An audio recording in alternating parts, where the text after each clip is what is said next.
The two-day conference brought together government officials from the Sahel region to the Senegalese capital. Among strategies to implement the ban on female genital mutilation, participants pledged to recognize and promote the essential role of legislation and other normative frameworks implementing the ban on FGM through prohibiting and criminalizing the violation of human rights.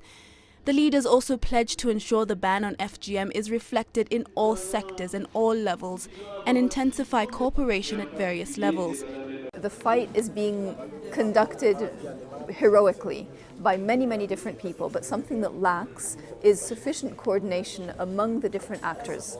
And so one of the aims of this meeting was to bring together different ministries, not only from within one country, but from the whole sub-region, so that they can speak to each other. According to the latest reports published by the United Nations, female genital mutilation and excision do not show signs of slowing down in some countries. Very few prosecutions were initiated in countries in order to sanction and repress the continuation of this practice, even if most governments adopted texts and mechanisms of protection that are strong enough. We have three parts in our main strategies. There is prevention, protection and care. Care is for all these persons suffering in their flesh. Therefore, during our awareness-raising campaign, we say that there are possibilities of repair for people who live with the after-effects of excision.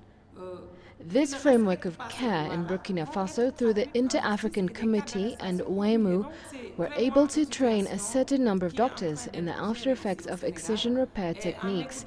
So in this area, care is free.